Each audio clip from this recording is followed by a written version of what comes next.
Et donc, aujourd'hui, je continue la série de prédications sur l'épître aux... Ça va, il y a au moins une personne qui le sait. Ça va, c'est Cathy, je lui en parle toute la semaine, donc c'est normal, elle le sait. Je fais mes essais avec Cathy, je lui parle, j'essaye de la convaincre et tout. On en est aujourd'hui à Romains 7, mais comme dans toute bonne série, je vous fais un bref récapitulatif de l'épisode précédent, et même aujourd'hui, bonus, je vais faire l'épisode juste encore avant le précédent. Donc, après avoir affirmé en Romains 5 que nous sommes déclarés justes sur la base de la foi, l'apôtre Paul a posé cette question au chapitre 6. Que dirons-nous donc ? Allons-nous persister dans le péché afin que la grâce se multiplie ? Vous connaissez sa réponse ? Que dirons-nous donc ? Allons-nous persister dans le péché afin que la grâce se multiplie ? Certainement pas. Non. Il y a d'autres traductions qui disent « à Dieu ne plaise ». Non. On ne va pas persister dans le péché parce que Dieu est un Dieu de grâce, alors profitons-en. Non. En Romains 6, toujours, nous avons vu ce que l'apôtre affirme en parlant des chrétiens. Et là, je cite l'Écriture. « Nous sommes morts pour le péché, mais vivants pour Dieu. Notre vieil homme a été crucifié pour que nous ne soyons plus, esclaves du péché. » Retenez bien, parce qu'il faut tout apprendre par cœur pour la suite. Je ferai des parallèles avec Romains 6. Donc, le péché n'aura plus de pouvoir sur vous. L'apôtre Paul parle à tout le monde, on est tous concernés. Le péché n'aura plus de pouvoir sur vous, puisque vous n'êtes plus sous la loi, mais sous la grâce. Une fois libérés du péché, vous êtes devenus esclaves de la justice. C'est un changement radical dont parle l'apôtre Paul. Et je vous avais dit dans Romains 6 la dernière fois que non seulement on est déclaré juste, mais en plus on est pardonné de nos péchés, mais en plus d'être pardonné de nos péchés, Dieu nous donne le pouvoir de résister au péché. Puisqu'il nous dit, vous n'êtes plus esclaves du péché, vous êtes esclaves de la justice. D'ailleurs, le chapitre 6 se termine ainsi, au verset 20. « En effet, lorsque vous étiez esclaves du péché, vous étiez libres par rapport à la justice. Quels fruits portiez-vous alors ? Des fruits dont vous avez honte aujourd'hui, car leur fin, c'est la mort. Mais maintenant que vous avez été libérés du péché et que vous êtes devenus esclaves de Dieu, vous avez pour fruit la progression dans la sainteté et pour fin la vie éternelle. » On arrive donc aujourd'hui à Romains chapitre 7 et je vais découper ce chapitre en 3 passages.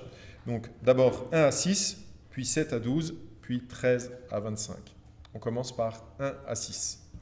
« Ignorez-vous, frères et sœurs, je parle ici à des gens qui connaissent la loi, que la loi n'exerce son pouvoir sur l'homme qu'aussi longtemps qu'il vit. Ainsi, une femme mariée est liée par la loi à son mari tant qu'il est vivant. Mais si son mari meurt, elle est dégagée de la loi qui l'a liée à lui. Si donc elle devient la femme d'un autre homme du vivant de son mari, elle sera considérée comme adultère. Mais si son mari meurt, elle est libérée de cette loi, de sorte qu'elle n'est pas adultère en devenant la femme d'un autre. De même, mes frères et sœurs, vous aussi, vous avez été mis à mort par rapport à la loi, à travers le corps de Christ, pour appartenir à un autre, à celui qui est ressuscité, afin que nous portions des fruits pour Dieu. En effet, lorsque nous étions livrés à notre nature propre, les passions pécheresses éveillées par la loi agissaient dans nos membres, de sorte que nous portions des fruits pour la mort. Mais maintenant, nous avons été libérés de la loi, car nous sommes morts à ce qui nous retenait prisonniers.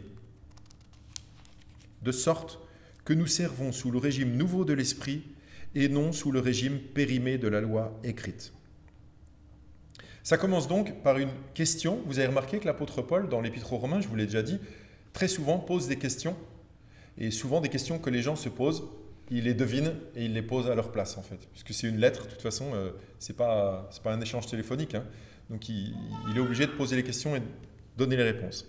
Première question, verset 1. Ignorez-vous que la loi n'exerce son pouvoir sur l'homme qu'aussi longtemps qu'il vit? Vous l'ignorez ou pas? De quelle loi il parle en fait? Dans toute l'épître aux Romains, il parle de plusieurs lois. Vous allez le voir même dans ce texte, ce n'est pas toujours la même loi. Le mot loi veut dire une chose, mais selon le contexte, il peut avoir différents sens. Donc ici, il est en train de parler, comme dans la plupart du temps dans l'Épître aux Romains, il est en train de parler de la loi qui a été donnée au mont Sinaï par Moïse. Vous savez, la loi avec les 10 commandements, et puis les tu feras ceci, tu feras cela, et voilà. Vous connaissez le principe de la loi? Le principe de la loi est résumé comme ça en Lévitique 18:5. Donc c'est une loi qui est conditionnelle. Je ne sais pas si vous l'avez remarqué dans l'Ancien Testament. Vous respecterez mes prescriptions et mes règles, l'homme qui les mettra en pratique vivra par elles. Vous vous rappelez la fin du chapitre la fin du livre de Lévitique, chapitre 26, ou Deutéronome 26, 27, 28. Donc c'est un peu presque la fin du Deutéronome. Il y a tous ces endroits où il y a marqué « Si vous faites ce que je vous demande, si vous obéissez à mes commandements, voici toutes les bénédictions qu'il va avoir sur vous. Mais si vous désobéissez, voici toutes les malédictions qu'il va avoir sur vous. » Vous vous rappelez de ça? Donc, si vous mettez en pratique, ça ira, sinon vous mourrez. Voici la loi. Ça vous fait frémir de joie, j'imagine? Non? Quand vous entendez parler de la loi, vous vous dites « Oh là là, je ne sais pas si j'ai réussi à appliquer la loi, moi. » Non, en fait. Depuis le début de l'Épître aux Romains, l'apôtre Paul a dit que en fait, personne n'a été capable d'obéir à la loi parfaitement, à part Jésus. Tout le monde est condamnable, en fait. Donc, sous la loi, on est tous foutus. L'apôtre Paul commence par dire qu'une fois qu'un homme est mort, la loi n'a plus de pouvoir sur lui. C'est normal, parce que le rôle de la loi, vous voyez, c'est si tu ne mets pas en pratique, tu mourras. Mais une fois que tu es mort, est-ce que la loi a encore du pouvoir sur toi? Non, tu es déjà mort. Si la loi venait vers toi et qu'elle te dise « Si tu ne fais pas ce que je te dis, je vais te tuer », tu dis « Je suis déjà mort ». Ça ne sert à rien. Donc, elle n'a pas de pouvoir. Ensuite, il y a ces versets 2 et 3 qui parlent d'une femme mariée. Je vais les relire pour que tout le monde les ait en tête. C'est affiché derrière moi, là? Oui. Je ne regarde pas, vous me le dites, donc c'est bien.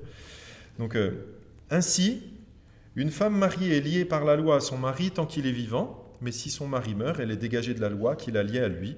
Si donc elle devient la femme d'un autre homme du vivant de son mari, elle sera considérée comme adultère, mais si son mari meurt, elle est libérée de cette loi, de sorte qu'elle n'est pas adultère en devenant la femme d'un autre. L'apôtre Paul est juste en train de dire que si le mari est mort, en fait, elle n'a plus de mari, donc elle peut très bien se remarier avec un autre. Il n'y a pas de problème. Mais j'attire votre attention sur une chose, c'est que dans tout Romains 5, 6, 7, 8, l'apôtre Paul ne parle pas de divorce et de remariage. Donc si vous prenez ces deux versets pour en faire tout un enseignement sur les règles qui régissent les divorces et les remariages en disant là c'est un texte précis qui dit tout en deux versets sur divorce et remariage, je pense que vous n'avez rien compris en fait. Parce qu'en deux versets, c'est pas possible.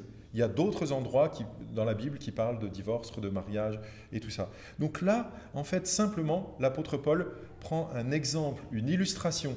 Donc il ne donne pas un enseignement sur ça, mais il le prend comme illustration. C'est quoi l'illustration? Quand il dit « ainsi, une femme mariée », donc ainsi, il fait le lien avec quelqu'un qui est mort, il n'est plus soumis à la loi et tout ça. Donc, quelle est l'illustration en fait? L'illustration, c'est que la loi qu'il a liée à son mari, elle n'est valable que tant que son mari est vivant.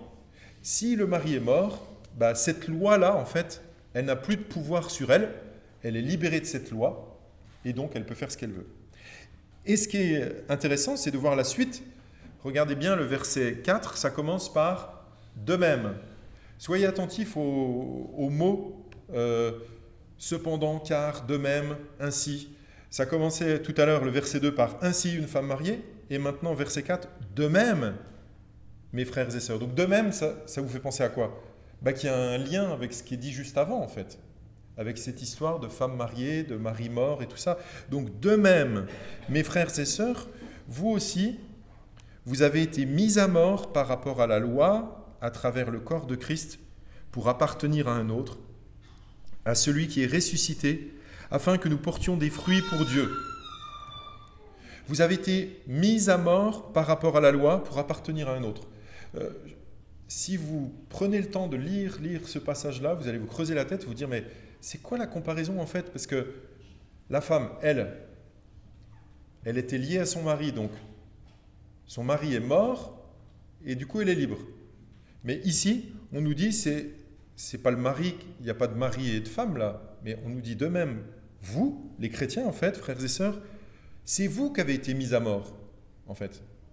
Vous avez été mis à mort par rapport à la loi à travers le corps de Christ. Donc ça veut dire, en fait, vous êtes mort déjà. C'est peut-être pas une bonne nouvelle, hein. Vous êtes mort mais vivant quand même. D'accord? C'est un peu complexe comme concept, mais l'apôtre Paul le défend plus que d'une fois, on l'a déjà vu dans les chapitres avant. Vous êtes mort en Jésus-Christ. Et par rapport à la loi, vous êtes mort. Jésus est mort, vous êtes mort aussi. Donc si vous êtes mort, reprenez le verset 1, qu'est-ce qu'il est dit?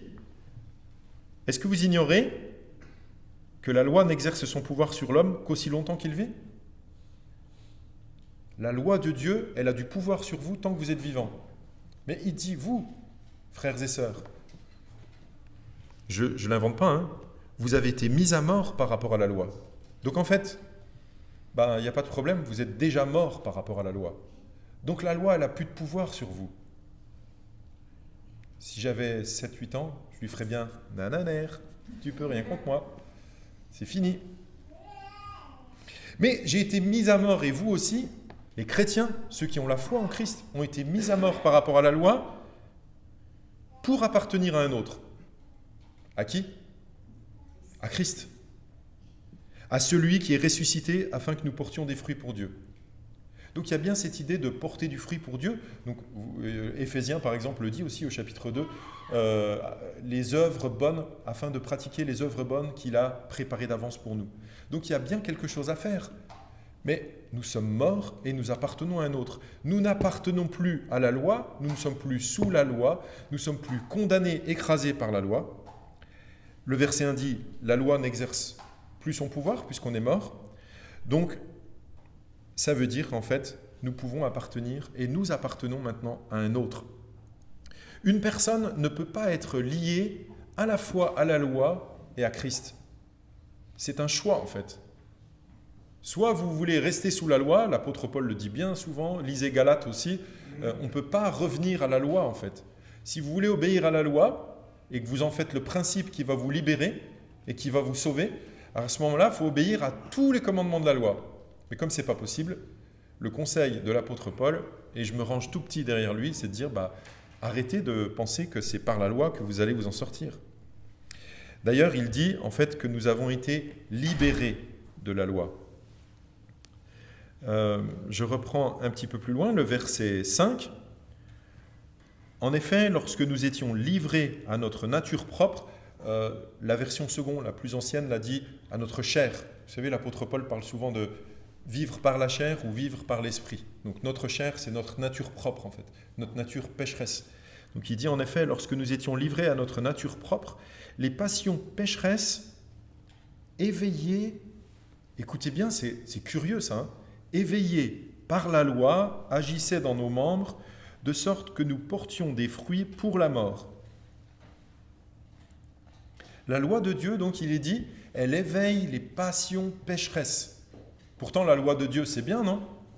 Enfin, je veux dire, la loi de Dieu, tu ne feras pas ci, tu ne feras pas ça, tu ne pêcheras, enfin, tu ne feras pas d'adultère, tu ne tueras pas, tout ça. Vous trouvez que c'est bien ou c'est un truc mauvais? Vous allez voir, dans ce chapitre-là, l'apôtre Paul va faire comme une espèce de plaidoyer pour la loi. Elle est bonne, on va le lire tout à l'heure. Mais en même temps, ce n'est pas parce qu'elle est bonne qu'il faut rester sous la loi. Donc il dit, les passions pécheresses étaient éveillées par la loi, en fait. Mais maintenant, nous avons été libérés de la loi, car nous sommes morts à ce qui nous retenait prisonniers. Deuxième fois, ce passage-là parle beaucoup de morts. J'espère que ça ne vous afflige pas trop, mais Il dit en fait, là, ce coup-ci, c'est libéré de la loi, car nous sommes morts à ce qui nous retenait prisonniers. Donc on n'est plus prisonnier en fait. On n'est plus esclave. Les chapitres 5, 6, 7, il reprend les mots. Il avait dit qu'on n'est plus esclave du péché. Maintenant, on n'est plus esclave de la loi. On n'est plus esclave, on n'est plus prisonnier. De sorte que nous servons sous le régime nouveau de l'esprit et non sous le régime périmé de la loi écrite.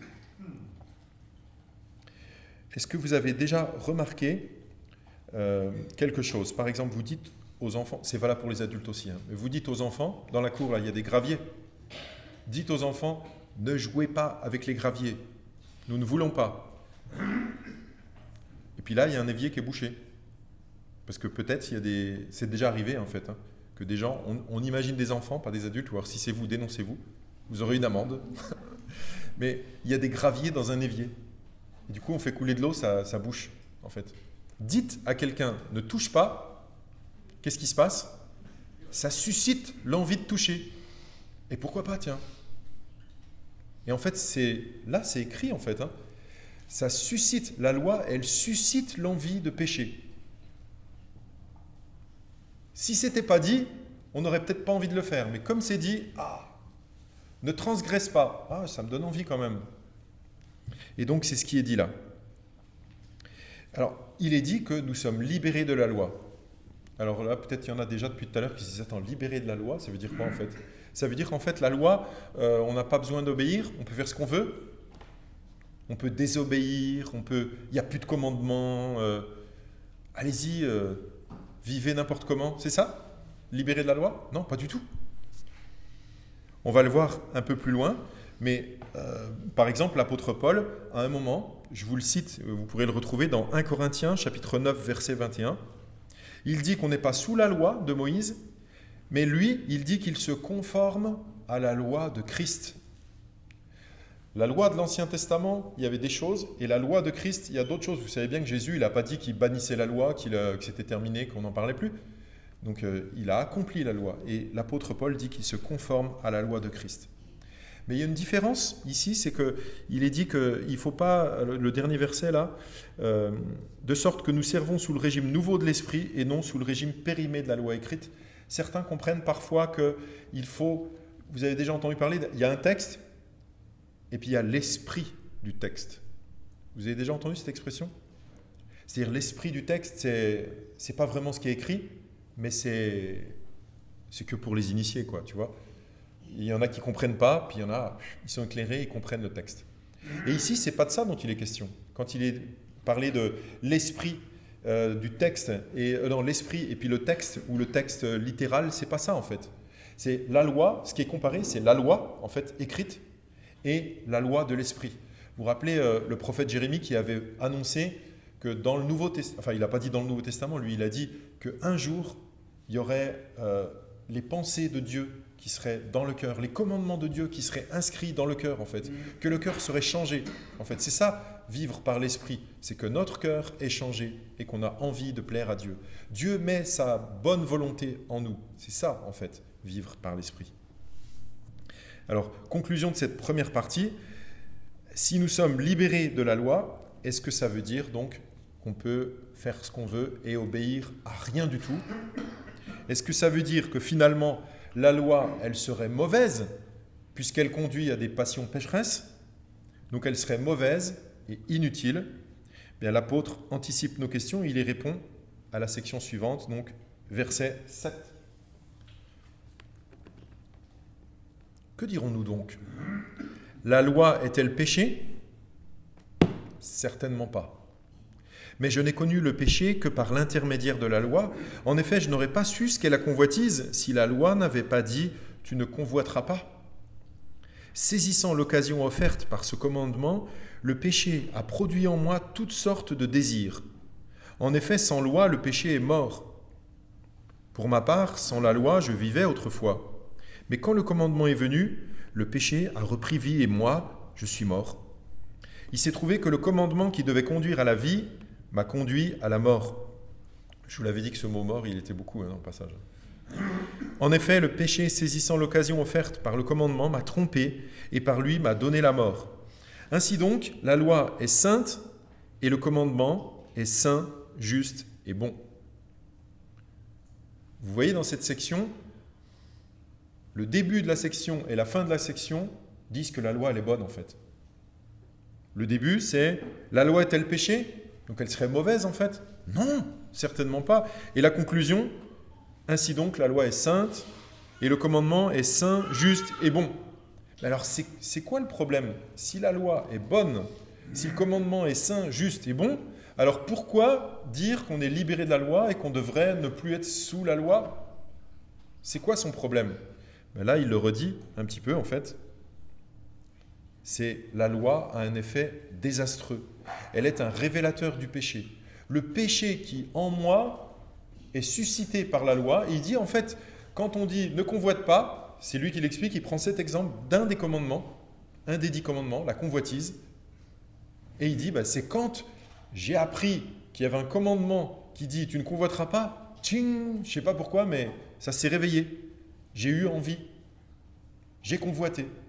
Et à cause de ça, quand il dit « je suis mort », en fait, il ne dit pas « je suis mort physiquement », mais il parle d'une mort spirituelle, en fait. Vous comprenez? Je suis mort dans le sens coupable. Pas juste devant Dieu, au contraire, injuste, coupable, à cause de la convoitise et puis du péché qui m'a conduit. Mais en soi, la parole de Dieu, le commandement qui dit « tu ne convoiteras pas », il est saint, juste et bon. Mais le problème, c'est que ça a révélé mon péché et ça m'a suscité, ça m'a encouragé à le faire. C'est ce que l'apôtre Paul dit. J'ai réécouté, j'ai relu plusieurs fois Romains. À chaque fois que je fais une prédication sur Romains 5, je relis tout le début. 6, je relis tout, j'écoute, je relis. Là, 7, je recommence. Je vous encourage à faire pareil, c'est génial. Parce qu'on finit par baigner dans le texte et c'est très bien. J'ai lu, ou plutôt j'ai entendu, Romains 4, verset 15, l'apôtre Paul dit que la loi produit la colère de Dieu. Vous entendez? Il dit à la fois qu'elle est sainte, juste et bonne, la loi elle est bonne, mais il dit elle produit la colère de Dieu. Pourquoi? Si vous avez compris, la loi, elle te dit tu fais pas ça, ça te donne envie de le faire, tu y vas, et ouais mais tu n'as pas obéi, donc tu es condamné. On arrive maintenant au passage suivant. C'est le grand passage, celui qui a suscité beaucoup de débats et qui en suscite encore. Vous savez, c'est ce passage, il est là, mais ne le lisez pas, on va le lire ensemble. C'est ce passage où il est dit « Je fais ce que je ne veux pas et je ne fais pas le bien que je veux faire ». Vous connaissez ça? Vous avez déjà entendu? « Ah, misérable que je suis, qui me délivrera de ce corps de mort ?» tout ça. Eh bien, on va le lire ensemble en entier, puis après je vous dirai les différentes façons d'interpréter ce passage. Vous avez sans doute une idée bien précise en tête, mais vous allez voir, je n'ai pas forcément la même que la vôtre, je ne sais pas. En tout cas, de tous les pasteurs que je connais, de tous les commentateurs, les théologiens, et même de ceux qui sont morts depuis 1000 ans ou 2000 ans, tous n'ont pas compris ce texte de la même manière. Mais c'est intéressant en fait de se pencher là-dessus. On y va, verset 13. Alors, il vient de dire que la loi est bonne. Donc il dit « ce qui est bon », il parle de la loi. « Ce qui est bon est-il donc devenu synonyme de mort pour moi ? Certainement pas. » Ah mince alors, je ne sais pas si j'ai compris finalement. Parce qu'il était en train de dire que ça m'a fait mourir. Puis là il dit « ce qui est bon, la loi, est-ce que c'est synonyme de mort pour moi ?» Puis il dit « non. » Alors c'est quoi? Si c'est pas la loi, il va le dire juste après. Oui. Au contraire, c'est la faute du péché. Vous l'avez sous les yeux. Hein. Au contraire, c'est la faute du péché. Il s'est manifesté comme péché en me donnant la mort par ce qui est bon, c'est la loi. Et ainsi, par l'intermédiaire du commandement, il montre son caractère extrêmement mauvais. Ce n'est pas la loi, hein, c'est le péché. Le péché montre son caractère extrêmement mauvais. Avec quelque chose de bon, il réussit à tordre pour qu'on en fasse du mauvais. Nous savons en effet que la loi est spirituelle, mais moi, je suis marqué par ma nature, vendu au péché. Je ne comprends pas ce que je fais, je ne fais pas ce que je veux, et je fais ce que je déteste. Or, si je fais ce que je ne veux pas, je reconnais par là que la loi est bonne. En réalité, ce n'est plus moi qui agis ainsi, mais le péché qui habite en moi. Bon, je fais une parenthèse ici parce que j'ai peur de l'oublier. Je ne l'ai pas noté. Quand il y a marqué, en effet, en réalité, ce n'est plus moi qui agis ainsi, mais le péché qui habite en moi. Je ne sais pas si vous êtes d'accord, mais ça paraît un peu culotté de dire ça, non? Si vous sortez ce verset comme ça du contexte et qu'à chaque fois que vous avez fait une bêtise, vous dites « Ah, c'est pas moi, c'est le péché qui habite en moi. » Terminé. Non? Imaginez le mec qui est surpris en adultère, sa femme lui reproche, puis il dit « Mais c'est pas moi, c'est le péché. Moi, j'y suis pour rien. S'il n'y avait pas le péché, je ne l'aurais pas fait. » Oui, mais tu es quand même responsable de ton péché, en fait. Donc, ce passage, on peut douter quand même que ce soit pour se dédouaner complètement. Mais c'est pour dire qu'il y a le péché, il est là de toute façon. Il est en train de dire, il est en moi. Alors, je continue, verset 18. En effet, je sais que le bien n'habite pas en moi, c'est-à-dire dans ma nature propre. J'ai la volonté de faire le bien, mais je ne parviens pas à l'accomplir. En effet, je ne fais pas le bien que je veux, mais je fais au contraire le mal que je ne veux pas. Or, si je fais ce que je ne veux pas, ce n'est plus moi qui le fais, mais le péché qui habite en moi. Je découvre donc cette loi. Petite parenthèse aussi, là, ce n'est pas la loi de Moïse. Je vous avais dit, le mot loi, il n'a pas toujours le même sens, en fait. Tout à l'heure, c'était la loi qui liait la femme à son mari. Ce n'était pas la loi de Moïse, c'était juste un attachement, une loi, une alliance avec son mari. Ici, c'est je découvre donc cette loi. Alors que je veux faire le bien, c'est le mal qui est à ma portée. C'est quoi cette loi? C'est pas la loi de Moïse. C'est cette loi, c'est ce truc qui régime ma façon d'agir. Je veux faire le bien, puis j'y arrive pas. Ça, c'est une loi, comme la loi de la gravité, la loi, voilà. Donc c'est une autre loi. En effet, je prends plaisir à la loi de Dieu dans mon être intérieur, mais je constate qu'il y a dans mes membres une autre loi. Elle lutte contre la loi de mon intelligence et me rend prisonnier de la loi du péché qui est dans mes membres. Malheureux être humain que je suis, qui me délivrera de ce corps de mort? J'en remercie Dieu, c'est possible par Jésus-Christ notre Seigneur. Ainsi donc, par mon intelligence, je suis esclave de la loi de Dieu, mais par ma nature propre, je suis esclave de la loi du péché. Ce passage est très positif ou très négatif, vous diriez?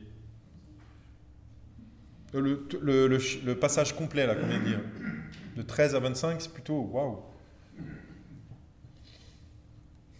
Alors, les différentes façons de comprendre ce passage. C'est marqué « je ». Je suis... je prends un exemple. Je ne comprends pas ce que je fais. Je ne fais pas ce que je veux. Et je fais ce que je déteste. La façon la plus naturelle de lire le texte quand on le lit pour la première fois, c'est de penser que c'est l'apôtre Paul qui parle, puisqu'il dit « je ». Donc c'est lui, en fait. Donc beaucoup comprennent ça comme étant Paul, au moment où il écrit Romains, l'épître, il y a 16 chapitres, au moment où il écrit Romains 7, il est en train d'avouer quelque chose quand même qui n'est pas très glorieux pour lui, puisqu'il dit qu'il n'arrive pas à faire le bien qu'il voudrait, puis qu'il fait le mal qu'il ne voudrait pas, et puis qu'il est esclave. Il finit même par dire « Je suis esclave de la loi du péché ». Donc finalement, l'apôtre Paul serait en train de jouer un peu un mea culpa devant tout le monde. Imaginez, c'est comme si moi, un dimanche avant de partir, là, je dis devant tout le monde, ben voilà, je suis, puis je sors des tas de péchés et je vous raconte tout. Et puis là, d'un coup, là, lui, il est en train de se descendre un peu, de dire voilà, que ça ne va pas du tout dans sa vie, qu'il y a le péché, il est esclave.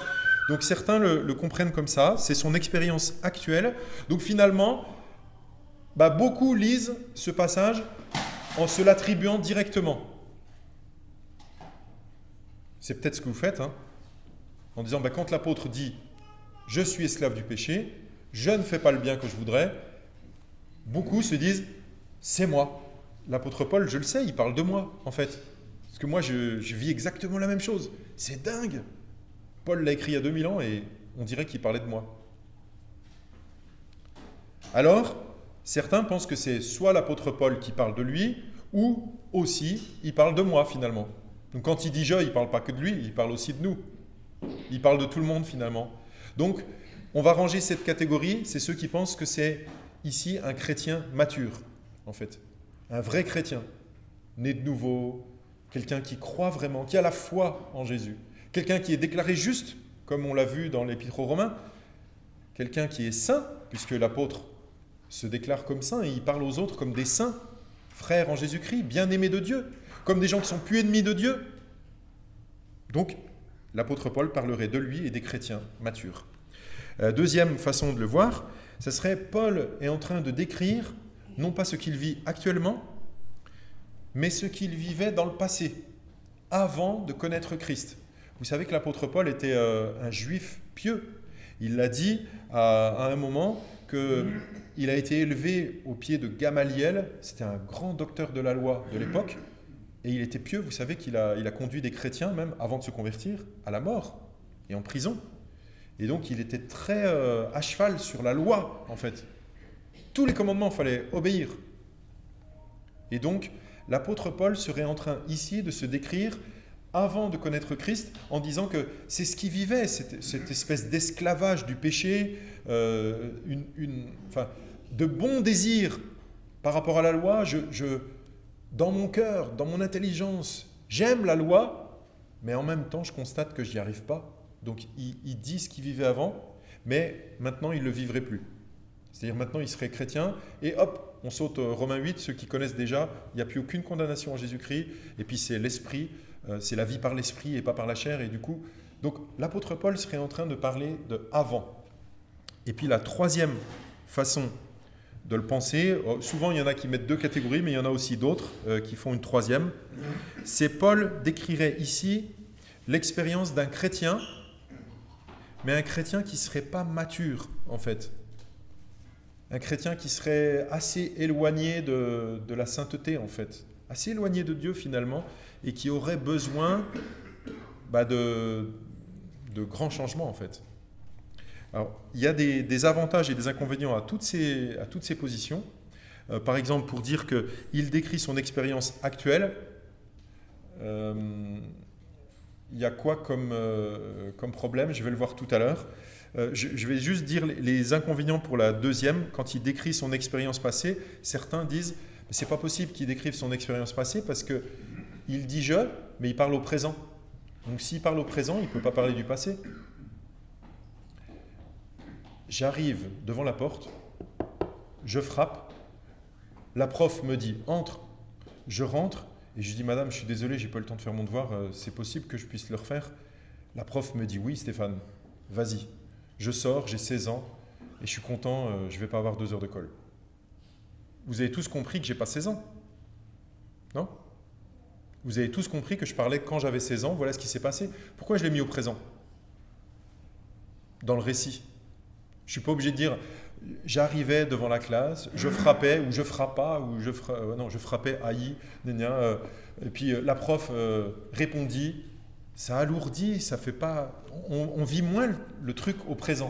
Le fait de mettre au présent, ça peut être simplement un effet de style pour te mettre vraiment dans la situation, en fait.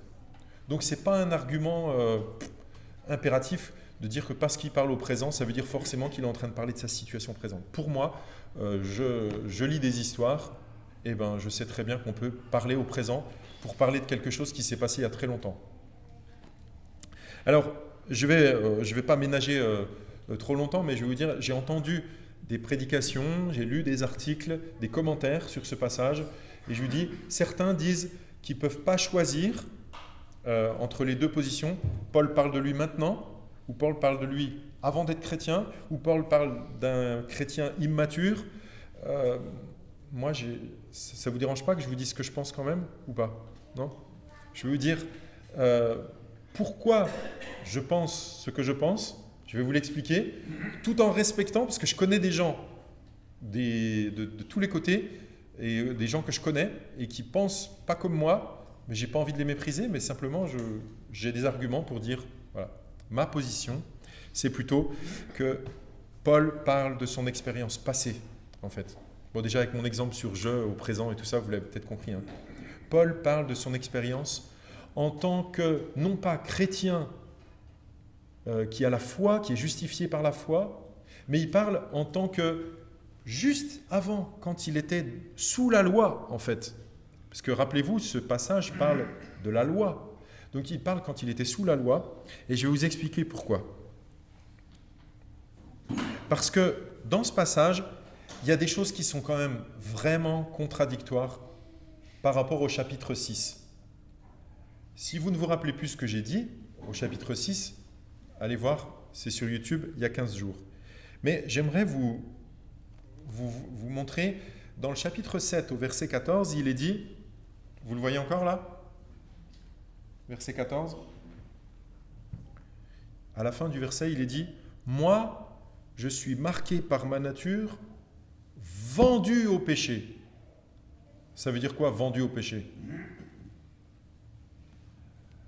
Je ne m'appartiens même pas, je suis vendu au péché comme un esclave en fait. Je suis vendu au péché, je suis foutu quoi. Le péché, il fait ce qu'il veut de moi. Je suis vendu au péché. Ça, c'est chapitre 7. Ça, ce serait Paul maintenant. Écoutez ce qu'il dit au chapitre 6, verset 2. « Nous qui sommes morts pour le péché, comment pourrions-nous encore vivre dans le péché ?» Ça ne colle pas vraiment, hein. Je suis vendu au péché, comment pourrions-nous encore vivre dans le péché ? À chaque fois, je vais dire « Je suis vendu au péché ?» Question. Verset 6, chapitre 6, verset 6. C'est pas affiché là, hein. Je vous le cite. « Nous savons que notre vieil homme a été crucifié avec lui, afin que le corps du péché soit réduit à l'impuissance et qu'ainsi nous ne soyons plus esclaves du péché. » Verset 7. « En effet, celui qui est mort est libéré du péché, or nous sommes morts avec Christ. » Donc libérés du péché. Verset 12. Un conseil, ou plutôt un ordre de l'apôtre Paul. « Que le péché ne règne donc plus dans votre corps mortel pour vous soumettre à lui par ses désirs. » Alors, je suis vendu au péché ? Moi, Paul, je suis en train d'écrire au chapitre 6 que le péché ne règne plus dans votre corps mortel pour vous soumettre à lui par ses désirs. Et puis moi, un chapitre après, je dis, moi je suis vendu au péché, j'arrive pas, moi je suis esclave du péché, j'y arrive pas et tout. Je trouve ça étonnant. Verset 14, toujours chapitre 6, c'est le chapitre d'avant. En effet, le péché n'aura pas de pouvoir sur vous. C'est pas moi, là, je cite la parole. Romains 6, 14. En effet, le péché n'aura pas de pouvoir sur vous. Pourquoi ? Parce que normalement, le péché, il a du pouvoir sur nous. Sur les êtres humains, le péché a du pouvoir.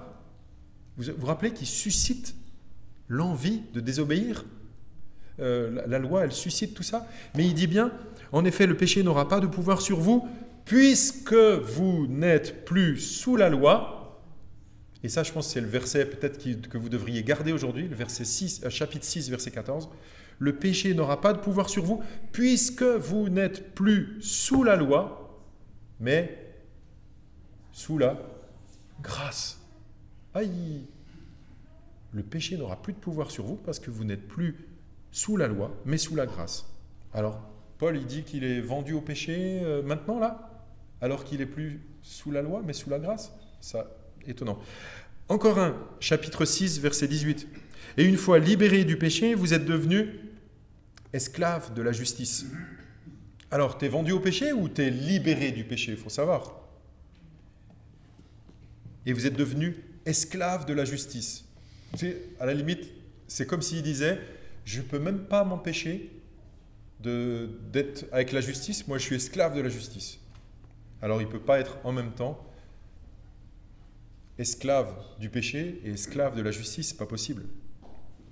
Mais maintenant que vous, chapitre 6, verset 22, mais maintenant que vous avez été libérés du péché. Le chapitre 6, il n'arrête pas de marteler qu'on est libéré du péché, qu'on n'est plus esclave du péché. Et donc là, il dirait, moi je suis marqué par ma nature, vendu au péché. Pour moi, ça, c'est étonnant. Ensuite, chapitre 7, verset 23, c'est la diapo après. Mais je constate qu'il y a dans mes membres une autre loi. Elle lutte contre la loi de mon intelligence et me rend prisonnier. Elle me rend prisonnier de la loi du péché qui est dans mes membres. Prisonnier. On sent que complètement de la loi du péché qui est dans mes membres. Et puis, c'est juste pour vous donner envie d'être là dans 15 jours. Ça sera la suite. Le début du chapitre 8. Il y a marqué, en effet, la loi de l'Esprit qui donne la vie en Jésus-Christ m'a libéré de la loi du péché et de la mort. Alors, est-ce que je suis esclave, prisonnier de la loi du péché, ou est-ce que je suis libéré du péché? Donc déjà, au chapitre 6, vous voyez bien, l'apôtre Paul, il a dit que les chrétiens sont libérés du péché, qu'ils ne sont plus esclaves du péché, et qu'ils ne doivent plus vivre dans le péché. Alors, quand au chapitre 7, l'apôtre confesse qu'il est tenu esclave, vous pourrez le relire plus que d'une fois, qu'il est vendu au péché, prisonnier du péché, ça ne colle pas vraiment, je trouve.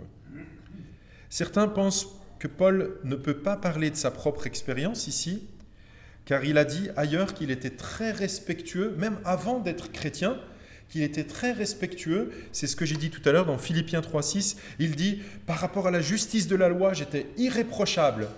Il était de la tribu de Benjamin, pharisien et tout ça. Il dit, j'étais irréprochable. Mais en fait, l'apôtre Paul sait très bien, quand il dit ça, qu'il n'est pas en train de parler d'irréprochable totalement et sans péché. C'est lui qui l'écrit au début de l'épître aux Romains. Il dit, il n'y en a pas un qui est juste, pas un seul. Tous ont péché. Donc l'apôtre Paul sait en fait qu'il est coupable. Donc, même quand il dit « je suis vendu », tout ça, sans doute qu'il parlait quand même de son expérience propre avant d'être chrétien.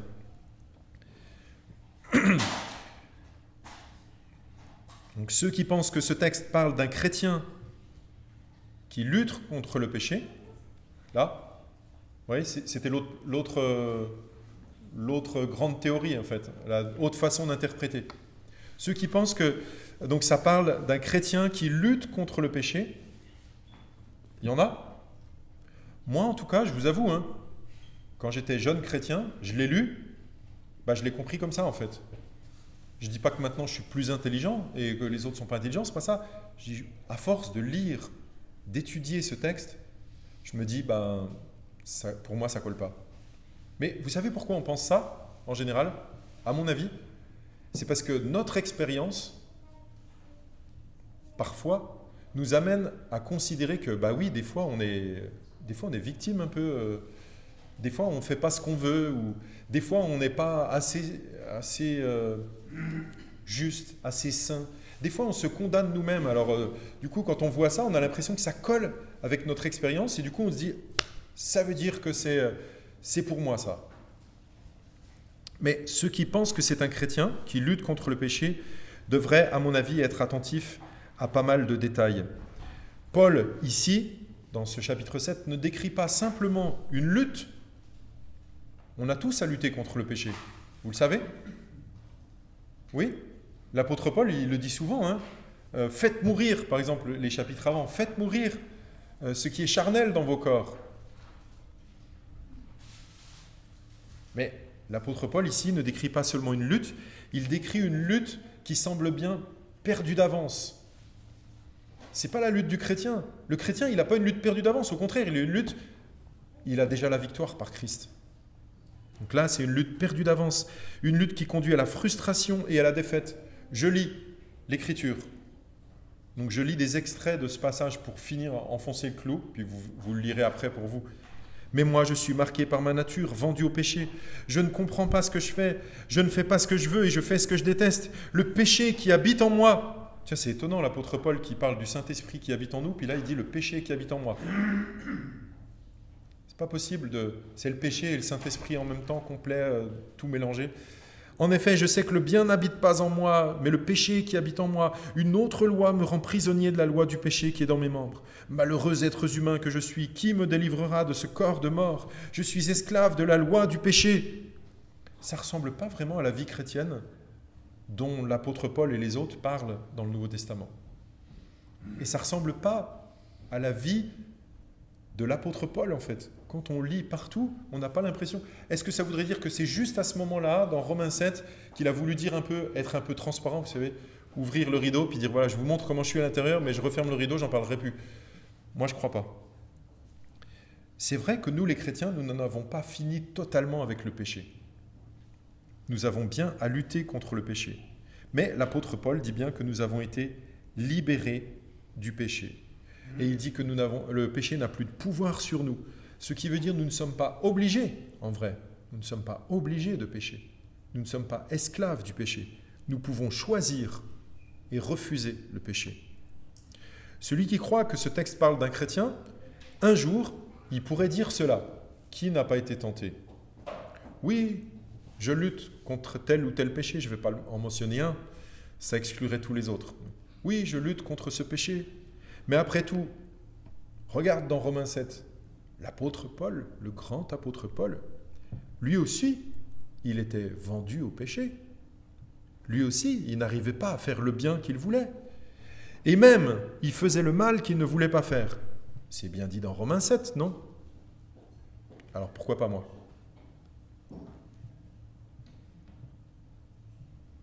Ça marche? Ah non, ça ne marche pas. L'apôtre Paul dit que nous sommes libérés du péché.